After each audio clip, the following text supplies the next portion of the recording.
Welcome to Kiss the Reviews. I'm Armando. That's Corey. And today we are doing 2008's Pineapple Express. This movie was requested on Patreon by Sybil. I've had some people recently ask, how do I get my movies reviewed and yada yada. Join us on Patreon. We have paid subscriptions. We have a free subscription that just gets you the review, all the clips, no commercials. That's it. But if you And want pre-show, you can what? you can still Oh, request. That's the but you can important still thing. request. Yes. But if you want pre-show stuff, giveaways, all that other stuff, we have different tiers. So go check us out on Patreon. And let's get into the cast of 2008's Pineapple Express. This film stars Seth Rogen as Dale Denton, James Franco as Saul Silver, Gary Cole as Ted Jones, Danny McBride as Red, Craig Robinson as Matheson, Kevin Corrigan as Budofsky, and Rosie Perez as Carol. Well, let's get into this. The movie opens with and in our Patreon show, like before the review, we mentioned a few actors like Craig Robinson and some of these other guys, Gary Cole.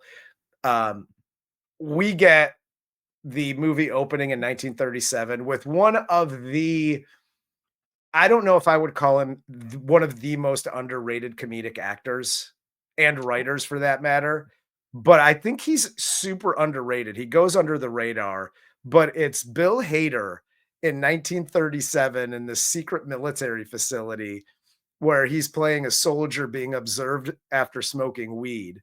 And they close the project, they kill Bill Hader and make marijuana illegal. And that's the story of how marijuana became illegal.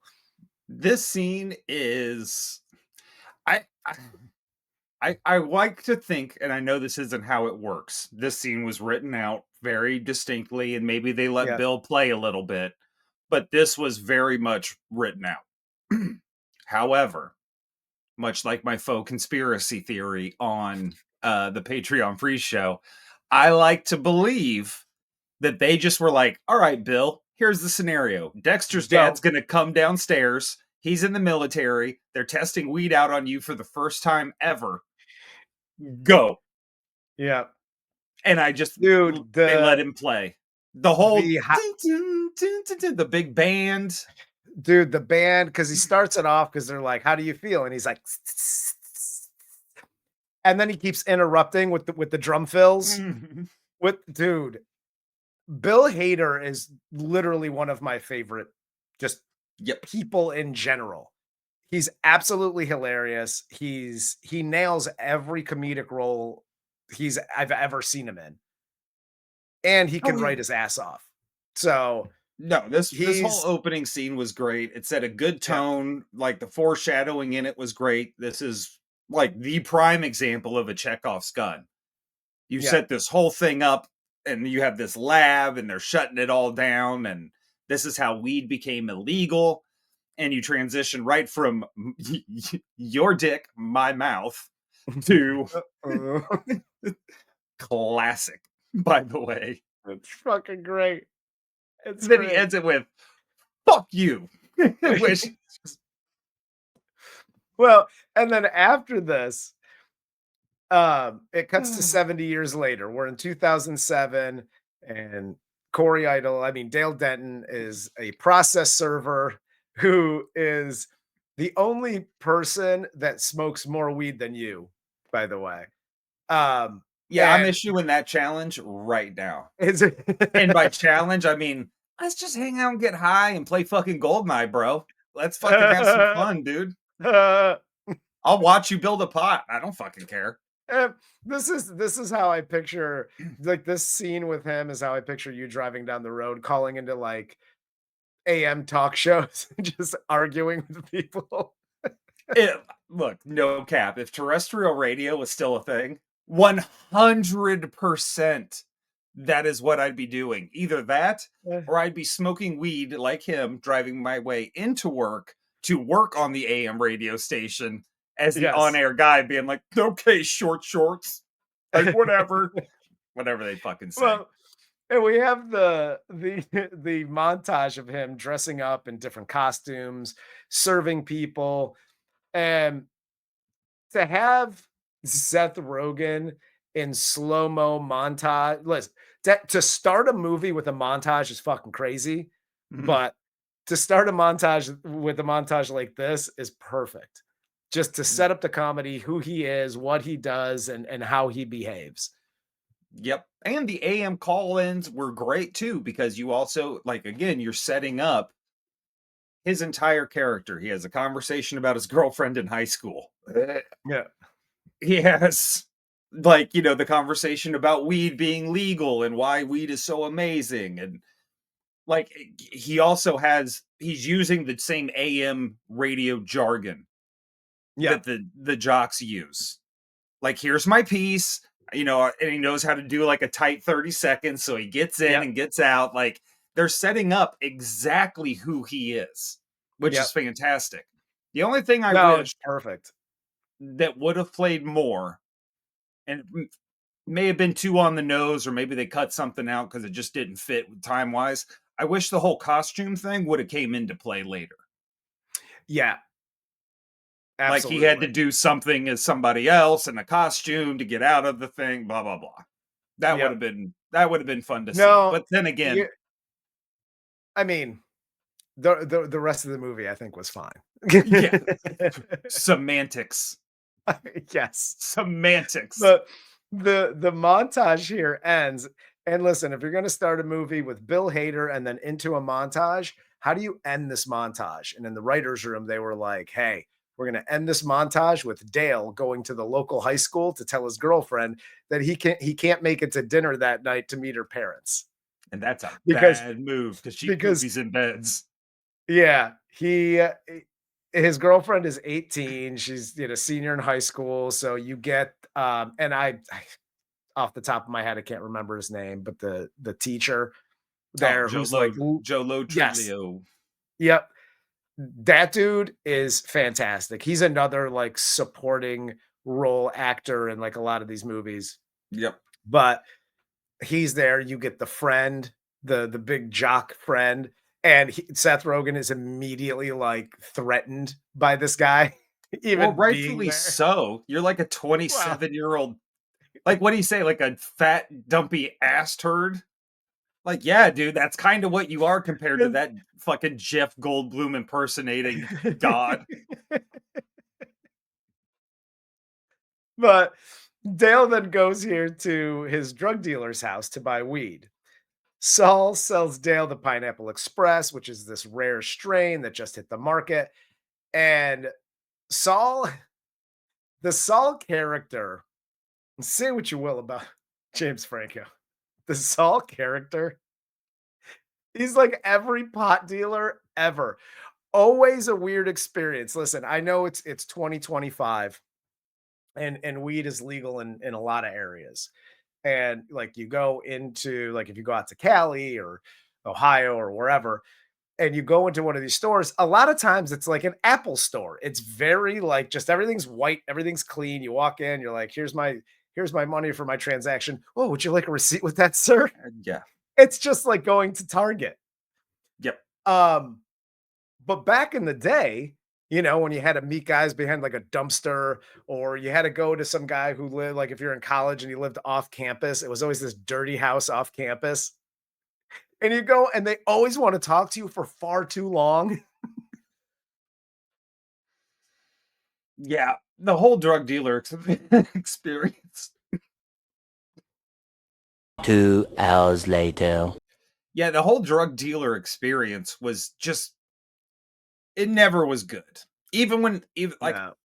I got to a point in my later years before weed was legalized where my dealer was actually like a friend of mine, legitimately a friend of mine. Yeah. And even that was awkward because you'd show up, you still had to show up at like 11 a.m. Bro, I got shit to do on my day off. I was working a real job. Like, I ain't got time to fucking wait till 11 a.m. when you're waking up. And then you roll over there and fucking like stumbling around. And what you want to do, bro? You want to hit this shit? You want some breakfast? And then some fucking tramp walks out of the fucking bedroom with her hair all knotted up from fucking all night. And she's like stumbling to the bathroom, and it's like, Jesus Christ. And then there's just this flood of sex smell pouring out of the open door from his bedroom now. Just smells like weed and like sweat. Yeah, and just, you want to hang out? Fucking no. Dude, it smells like eggs and fucking sex in here. I'm out. I just got Crazy Taxi on the PS2. Do you want to play? Kind of in a hurry, man. I don't know if we should start. And then let alone when you move to a different state every 3-4 years like I do, holy shit. I got to find a new guy. You know how hard it is to find a new guy? Yeah, especially when you get older. Because everybody like, oh, who do you go? Do you go up to somebody and ask? Like, hey, do you know a guy? And they're like, dude, I'm like 50, bro. No, I don't know a guy. Yeah, you just hang around a fucking head shop staring at dildos for 3 hours. Hell yes. And then pretty soon Jack Black from the Jackal comes in with his fucking dread.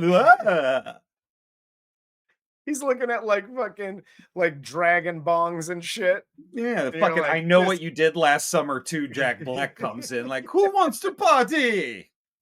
Oh, it's all good. And believe me, it is all good. They smoke together here. And Saul tells Dale that he might know the next person that Dale has to serve, Ted Jones, because the guy that he gets his weed from gets it from a guy named Ted Jones. And, you know, that's not a common name. So it's probably the same guy. But Dale goes to Ted's house to serve him. And as he's waiting outside finishing a joint, Dale sees a cop and Ted shoot a Korean gangster guy. And as Dale tries to get away, smashing into every car, he drops his Pineapple Express joint out the window. Ted picks it up, identifies it, and he sends his goons to Red's house, and Red tells them about Saul. And Danny McBride's character immediately just starts giving up everybody, which that's that guy. Like, he's immediately like, oh, it's over there. Don't fuck with me. 100%. And by the way, if you are wondering if you used to buy or still do, some states it's still illegal, I guess, or countries even, because we international as fuck, baby. What? But if you are still purchasing from a dealer and you're like, am I Chris Gerber, the fucking guy who gets sold Snickle Fritz? The answer is yes. If you ever have to wonder if you're that guy, you are. You are absolutely getting fucking yoked because they don't like you. You're a fucking dork. You were correct. But Dale goes back to Saul's place after he witnesses this murder, and he realizes how rare the Pineapple Express is. And he tells Saul that he threw the roach out the window. So Ted's going to be coming to get him. They got to get the hell out of there. So they go hide out in the woods. And then after that, they go to see Red. They get into a scuffle in Red's apartment because Red's acting all shady. They're acting shady. Dude, this is such a great fight. And even semi-realistic, like, because nobody hears a fighter. Yeah, there's no karate being done. There's no like everybody, swinging. like even when Seth Rogen like comes up to fight, he's like and starts running towards him and immediately gets fucked up with an elbow, which is the worst elbow ever thrown. Well, and then it's just grabbing shit, grabbing a ladle, grabbing whatever the fuck you can find. And again, this is like the fight that would happen at the pot dealer's house. I mean, minus the guns.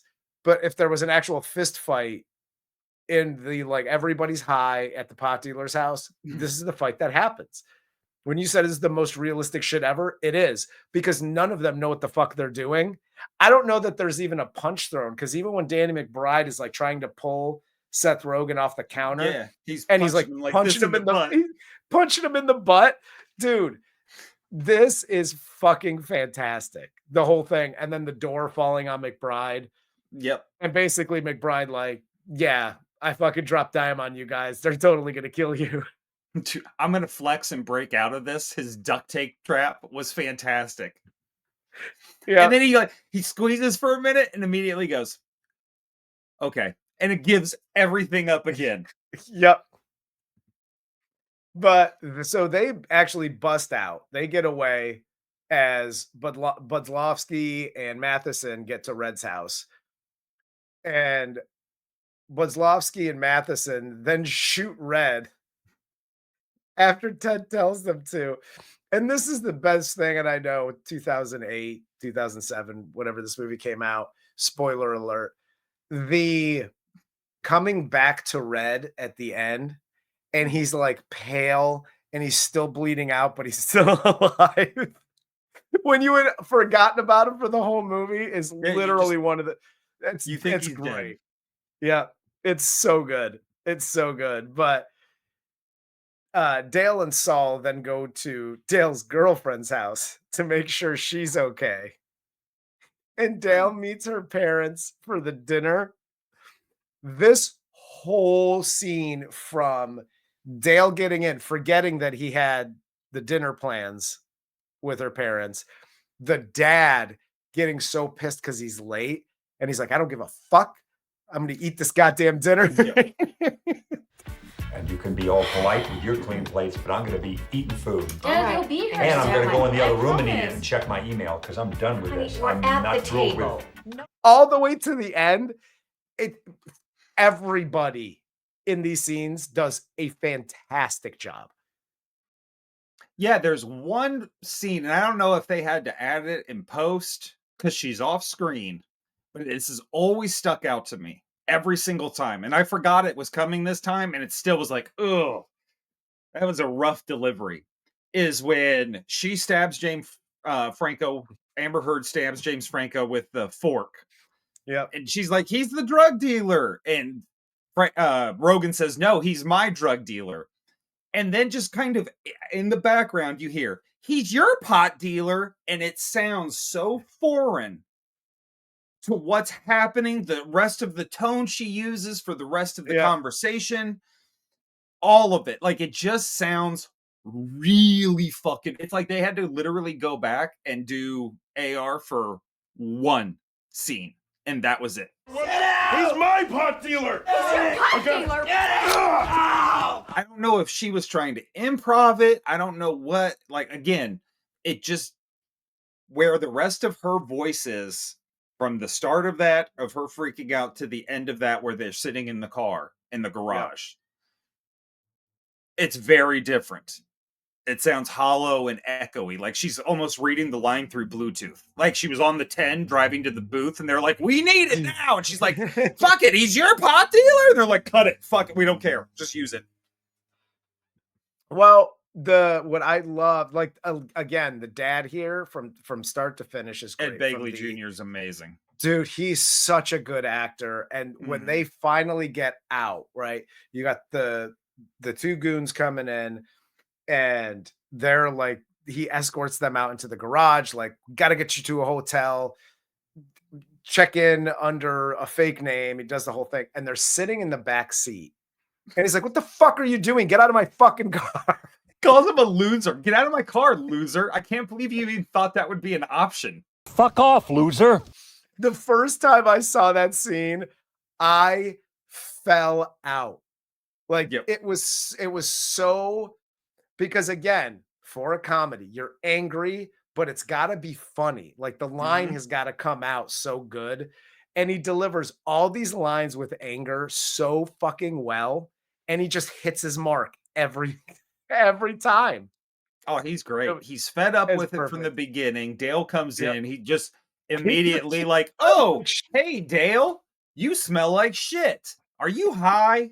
You know, immediately he's just fucking with. He doesn't care any longer. And then when he even says, like, tell you what I'm going to do, I'm going back to my gun and I'm coming back, or I'm going to my room and I'm coming back in 30 seconds with my gun. I'm coming back in a minute. You know what I'm coming back with? No, what? I'm coming back with a gun. You better be out of here. Robert, don't. I'm not fucking with you. Your gun? It's so great how his anger builds through this whole thing. Yeah.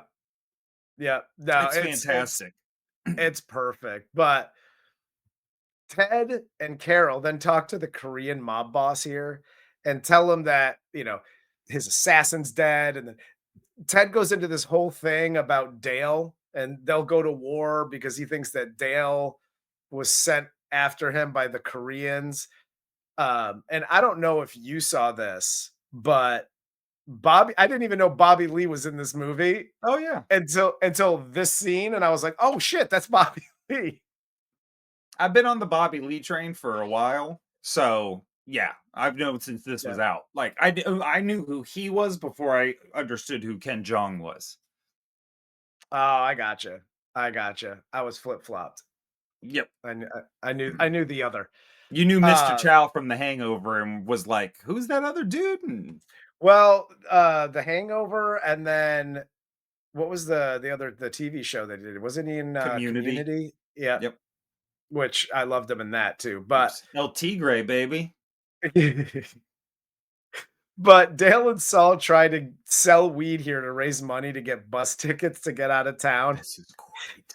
And again, talk about another, and it's really weird that it's like these series of scenes from them selling the weed to the kids, and they're like, they're doing the whole they're break dancing, they're doing the whole shit, to Dale getting arrested by the police liaison officer. And she's great. She's fucking great. Talk about She understanding throws him the in- assignment. Dude, she walked into that ready to go. 100%. 100%. Her getting him in the car. And even the conversation between her and him in the car, where she's like, I knew there was some fucking shit going on in here. I promise you, I've been smelling something in this Maybe just department keep for your a eyes on the long road a time, little bit. and I'm going to get to the bottom of Okay, this just- shit. All of this is fantastic. She owns this scene. And what's Yeah. great about a guy like Seth Rogen, where a lot of, I think, other actors, comedic or otherwise, would try and be like, she needs to dial it down because I'm the star of the movie. It's about my reaction. And you know what I mean? He lets everybody he is in a scene with do their thing and own it. And it doesn't take away from him at all. You were correct. Saul hijacks the police car here. They have this like ridiculous fucking car chase with Rosie Perez and them. With his And fucking foot with his sticking out of the foot- windshield. Dude, the foot trying to kick out like, oh, this is like a cop movie. We're gonna fucking kick the windshield out, and his foot just goes fucking straight through it. It's so good. The writing in this and the subverting, when they start doing the action and they start subverting your expectations, it's phenomenal. Like that's where this movie shines above all else. And even playing into like, okay, now we're transitioning into an action movie. So look, every time we run out of bullets, there's a new gun right here. I don't even because I don't even know how to load a fucking gun. I don't have to worry about ammo. Like I just literally pick up a new gun and start shooting it. Yeah. Like that's where this movie shines. And this police chase is a great example of that. Even like Saul having the brilliant idea of getting hit by the car, the slushies fly up on the windshield, so it looks like dude just homeboy got splattered. Yeah. Sneaking around like he rescues him, and it's such a genius plan. But it was the total wrong time because you were bailed out of the entire situation. Yeah. Well, also, and this is it's on Seth Rogen's character for being that dick, where he is now, he's only worried about the fact that he is now free and clear. He's told a story to a cop. He's going to get out of it. He doesn't say, stop, my friend Saul's right here. We got to get my buddy. There's another guy involved in this. Nothing. Yeah. He's just like, fuck it. I'm in the back seat. You believe me. Thank you, thank you, thank you. He does not care about Saul. You were correct. Even him hitting the brakes when Rosie Perez catches up with him. And he's like, I'm going to hit the brakes. And immediately the car stops and she just starts shooting into their car. Is brilliant. He's like, I thought she would go by. Why? I don't know. No, that whole chase scene's great. The fight scene between them after Rosie Perez crashes, Dude, where this is everything comes out. brutal. This is, and I know Nick Kroll made the joke like, oh, Yeah. we were friends and now we're not friends again, and now we're friends. And I was thinking that the guys are friends, and then they're not friends, and then at the end of the movie, they're friends again. This fight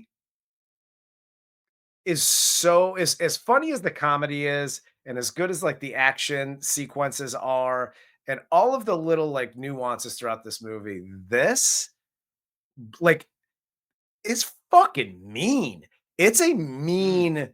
Seth Rogen is such a douche in this. And then as soon as he gives the last line, he immediately goes, "Oh fuck!" Like, yeah, that was all that sounded a lot worse coming out than it did in my head. Yeah. There's one reason we know each other. I like the drugs you sell. That's it. If you didn't sell those drugs, I would have no idea who you were, and I would be fantastic right now. Well, and this furthers two things. One, the foreshadowing at the beginning when he's talking about how horrible drug Yeah. dealers are. Yeah, That's what all that projection is all onto Saul in this moment. Like, I'm fucking stuck with you. I'm not in this because we're boys. Like, the only Yeah. reason we know each other is because I like the weed you sell. That's it. yeah, Which is super fucking harsh just to begin with to say out loud to anybody. Because Yeah. everybody deep down knows it's the truth. You know what I mean? yeah. We but just all nobody kind wants of to fool fucking- ourselves. Yeah. You don't want to actually say that shit out loud. No, you But dance around also, to what we were saying earlier, his character being the asshole and making Saul the good guy. Because at this point, you're starting to get frustrated with Saul as a viewer. it. Yeah, Because he's just fucking up. Everything he's doing is fucking up. And it only was revolving around smoking the weed. yes, And so this whole scene here where he just lashes out because his girlfriend's broken up with him. He fucking, you know what I mean? He hates himself. He thinks it's the weed's fault now because he's not going to blame himself. It's nobody's, or it's not his fault. It's everybody else's. Never his fault. yeah, And dude, just the way he rips Saul and just the way Saul's like, I don't think I'm an asshole. Like, I'm pretty confident I'm not an asshole. yeah. Like, that's a fucked up thing. You know what? Just that whole, the way they play off this is so great. Oh, it's So- fantastic. and so believable. And it Yep. does, like, you are, even in a comedic way, heartbroken for Saul. It's like when Paul Rudd stops talking to Jason Segel in I Love You, Man. You're heartbroken for Jason Segel's character. Because you Yeah. know, really, he's just being himself. And yeah, he's an asshole. But he didn't do anything wrong. He was just him. No, he's been up front the whole time. Yeah, and that's the same thing with Saul. Saul's just been himself. Yeah, Seth Rogen's the one that's been putting up this front, and so then when it finally breaks down, oh, it's just you're just heartbroken for him. yeah.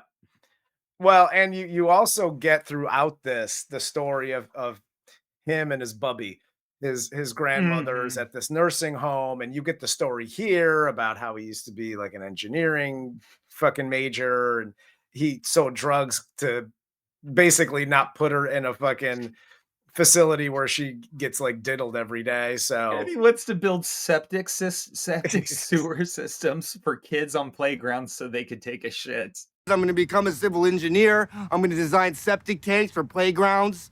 Little kids can take shits. Because he's like But- half crying, like he's so upset, but he's so fucked up and stoned that, like, dude, it is fantastic. I hate No, it's great. I hate the fact that I have to say how good James Franco is in this movie. Because he is phenomenal in this movie. he's literally phenomenal in almost every role he's played. Not gonna lie, it's the dude's talented, and Yeah. I'm right there with you. And I hate like You hate it. you get both sides of it, but whatever. It is what it is. We got a rest of the review to do.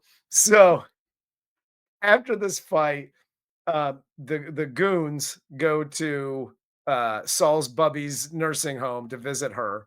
Mhm. And this is where Saul comes in. He gets taken by them. Robinson gets fucked up here. Craig Robinson does. Because Saul hits him with the pot of coffee. They take Mhm. him to like Ted's lair, and this is where the relationship with Craig Robertson and Kevin Corrigan starts to like unravel. There's Yep. little pieces throughout this. And then once they get back to like Ted's underground lair, which was the 1937 military lair, um, this is where like they start arguing, and Kevin Corrigan is just like, dude, I'm so fucking over this. Like, I just want to go home and have dinner with my wife. Like, what are we doing here? Like, Yep. He don't finally kill him. snaps here. It's like, all right, fuck this. This is what's happening. You're doing this. You're doing this. We're wrapping this shit up because I want to have fucking dinner with my wife. That is the only thing he gives a shit about at this point. And it's fantastic. Kevin Corrigan's another one of those guys where if you just put the camera on him, he's going to eat. He is such a Dude. line delivery fucking machine. Yes. It's unbelievable. You were right. This is where like the whole movie just, it's the mix of action and comedy in the final act of this movie is brilliant, because you have all the miscommunication. So you have the Korean gang, they're out there, they attack the barn. Mhm. You have Saul in the basement of this place. They capture Dale because Dale's got to be the hero. So him and Red show up, and Red bails on him Immediately. and like literally they get out of the car, and Red's just like, dude, sorry, my guy, I gotta get the fuck out of here. I'm He's not like, the one. I can't do this. Look at me. I'm shot to shit. Like, there's no fucking way I'm going through with this. The whole by the way, the whole them getting ready and like going Oh, through the guns and stop. Don't. It's just again, It's so by good. now everybody knows, but you didn't know when this movie came out. Yeah. Danny McBride stole this film. Danny McBride is one of the best comedic actors out there, period. Whether you talk about his work in the like, because even in movies like this, before he blew up, right? Mhm. But even in movies like this, when he was in scenes, he would steal the scenes. Mhm. And then you saw him, and again, I don't know chronologically where we're at, but then I saw him in Eastbound and Down. And then you see him in stuff like later, The Righteous Gemstones, Yep. Vice Principals. Like, this dude, all he fucking does in a comedy is steal every scene he's in, and he elevates the comedy in every movie. A Period. great example of that is in This Is the End. When Oh, he he's shows up, so- dude, that movie takes a different level. And again, every scene he's in, it's his. And everybody else is just kind of playing off of him. Yeah. Because he is a rock star in that movie. Yes. And then it even elevates again when he's out of the house and This Is the End, and Channing Tatum's his Gimp. Like, dude, it's ridiculous. Yeah.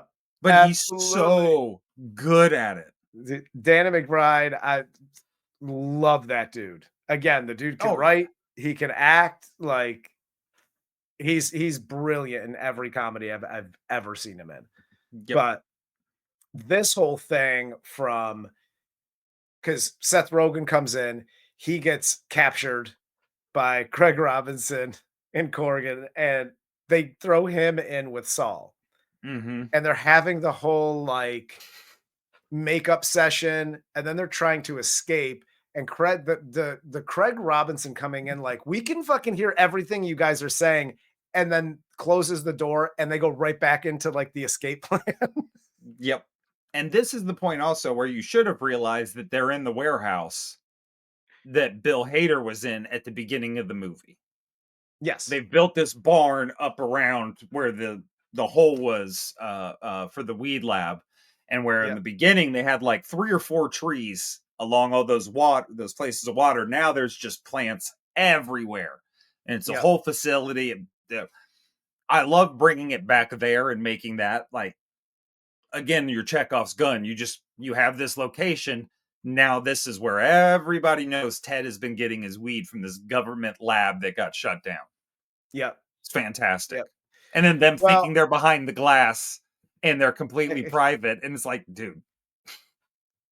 It's so great. And then they shoot Craig Robinson here. They get away. And as they're getting away, the Korean gang crashes in, attacks Ted and his crew. Saul goes out through like the ventilation system. And him trying to get Seth Rogen up into the vents with him is fantastic. And then it's almost like the fight from earlier. Him and Ted like doing the little cat and mouse thing through the weed plants, and then them fighting, and they don't know how to fight. Like, again, the action's really good. The even during the action, the comedy during the action is fucking brilliant. And that's hard to do. Like, I've seen some action comedies, and either the action takes over or the action takes this back seat, the comedy takes over, and you're like, oh, it just doesn't fit sometimes. And they just, everything was perfect. Yeah, with this and Hot Fuzz, I think, are the two best comedy action scenes I've ever seen. Where they're able to maintain it. They're doing callbacks from earlier scenes that just add to the joke or accentuate whatever they're doing in that moment. And then even to the simple thing, like we mentioned earlier, him grabbing a gun off the wall every time they run out of ammo. Just always a new gun there for him. Again, that's fantastic. It's something so subtle, but it's really funny. Yeah, and the reaction to it too is just like, oh, okay. Oh, sweet, cool. It's a callback to like movies like Predator, where they like lay down an entire jungle, like they just landscape a jungle in one scene, and then they're all like, "All right, reload." Yep. Where the fuck? Who's flying in fucking ammo drops to you guys? That's insane. This isn't Call of Duty. Like, I killed that tree. I can run up and scavenge ammo now. Get the fuck out of here, dude. Crazy. Oh my God. And then basically pretty much everybody dies here because Dale finally beats Ted. Because he beats him up. You have what's his name coming from the Korean gang. He throws the bomb there. Dale gets away. Ted gets blown up. The Franco Rosie Perez fight is fantastic. The Franco Rosie Perez fight is really good. And this is where, like, for me, this is where Rosie Perez shines. I love her in this. She's great throughout this movie. And then in this fight scene, just both of them do a really good job, but this is where she really shines for sure. Yeah, she's always been an interesting character because she was very believable as Woody Harrelson's girlfriend in White Men Can't Jump. She was very believable in things like, well, I mean, believable. She just kind of danced for the most part, but like Do the Right Thing and some of her earlier work. But she's taken over as she's gotten older into this believable action character where it's like, she would beat the shit out of James Franco. I totally believe that. There's like not even a question in my mind. Rosie Perez would beat the shit out of James Franco. At 5'1", I think, yes, she could take James Franco. Yeah.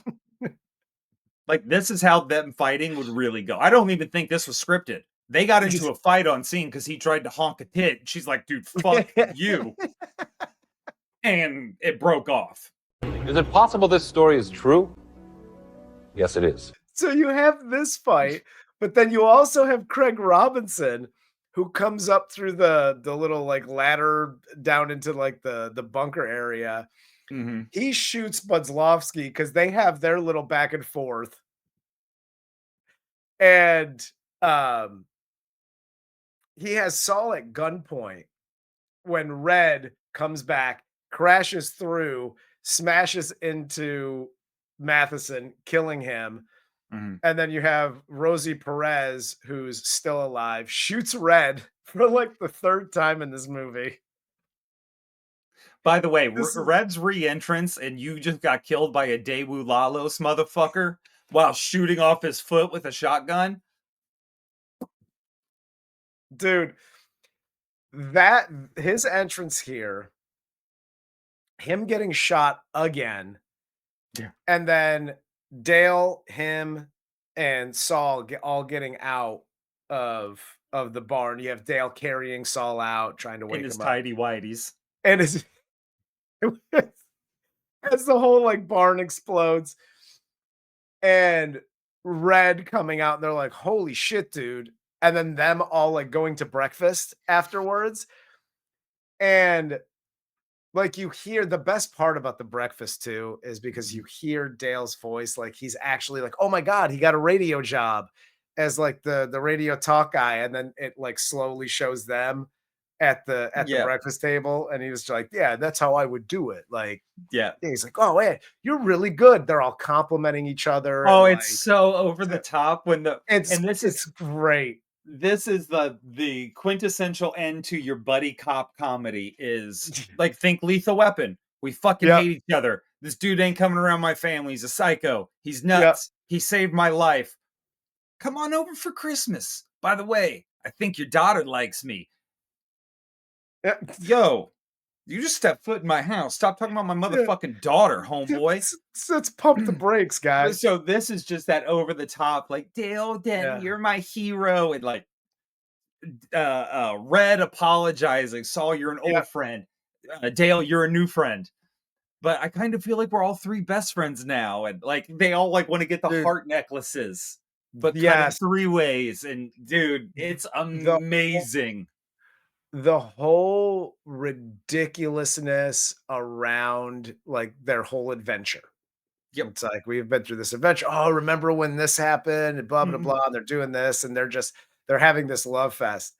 And then again, when you have Danny McBride starting to like fall asleep. He's dying. Yeah. Yeah.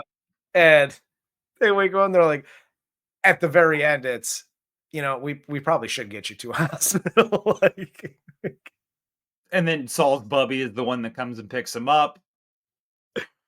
Oh my God, dude. Front to back. Like, I remember, I didn't see this at the theater. I think I rented it. It was 2008, 2009. And Blockbuster was probably still a thing. I don't know. Maybe not.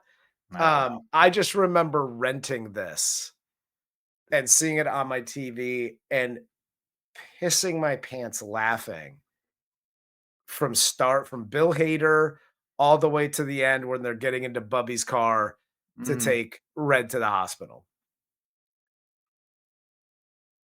I just saw it as a really, really funny movie.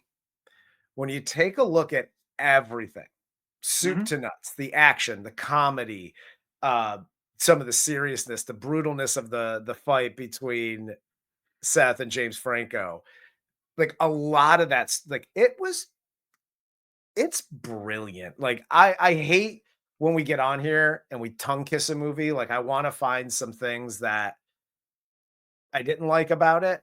I literally love everything about this movie. No, this movie's fantastic. Is it a stoner comedy? Yes. Is it a more than that though? Yes. Is it deep? Absolutely. No. There's nothing. No. This is what you want from a comedy, especially in this early 2000s, Forgetting Sarah Marshall, 40-year-old virgin, I love you, man. Yep. Group, the Judd Apatow gang that just fucking ran comedy and brought like the Superbads and brought comedy kind of back into that R-rated, a little more raunchy, we're trying to get laid kind of attitude that the 80s had and sort of started to disappear after American Pie. Kind of became trite and a little... Yeah. So,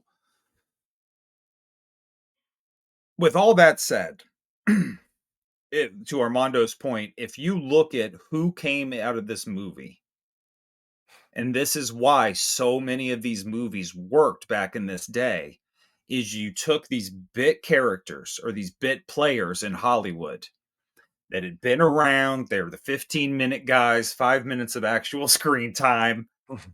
Kind of where we shot for a day. We're a wrap on Kevin Corrigan, everybody. Yay. Those guys when you bring those improv professionals in, Yeah.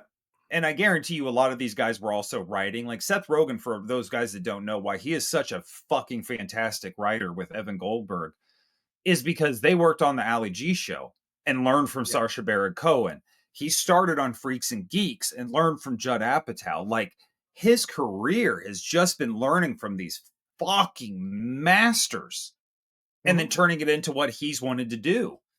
So, to that point, all of these other guys that he's brought along the way are all writers too. They know how a scene's supposed to be done. They know, like, oh, I'm playing off you. You're the funny guy in this role.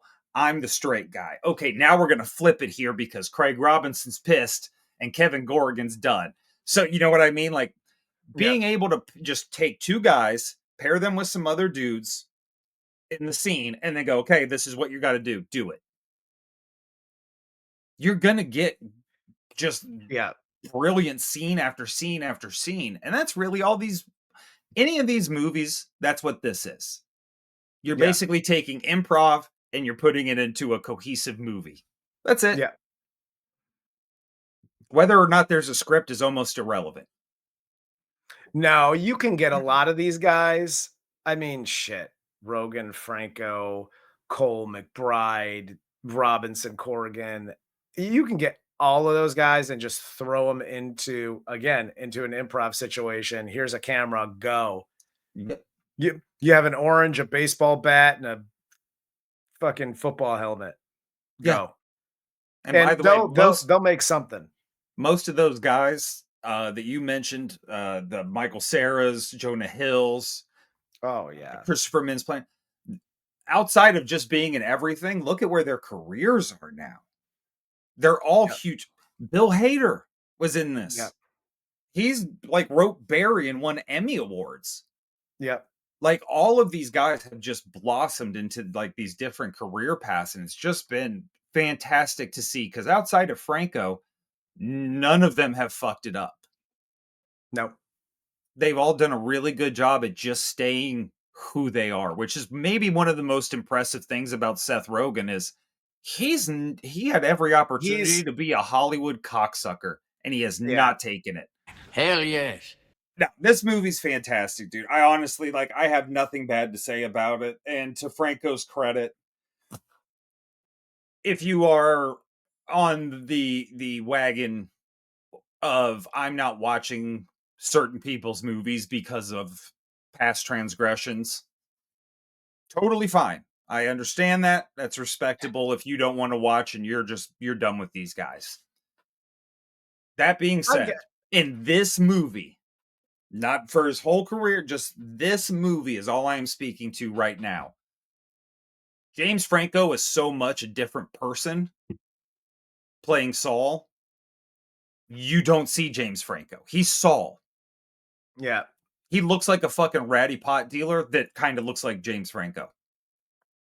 And he's so young, he kind of looks more like Dave Franco. So it really works out. You can just totally push past all of it. I just always pretend it's Dave. Yeah. Way more respect for the guy who landed Allison Brie than the guy who landed Amber Heard. Ironically enough, isn't that weird? Like, she was like in this movie and now they're together.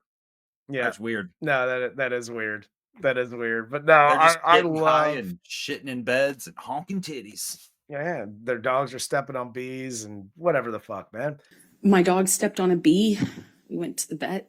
I love this movie. Corey loves this movie, but that's all I got, man. You got anything else for this? No. All right. Well, for Corey, I'm Armando. This is Kiss the Reviews, and this was our review of Pineapple Express.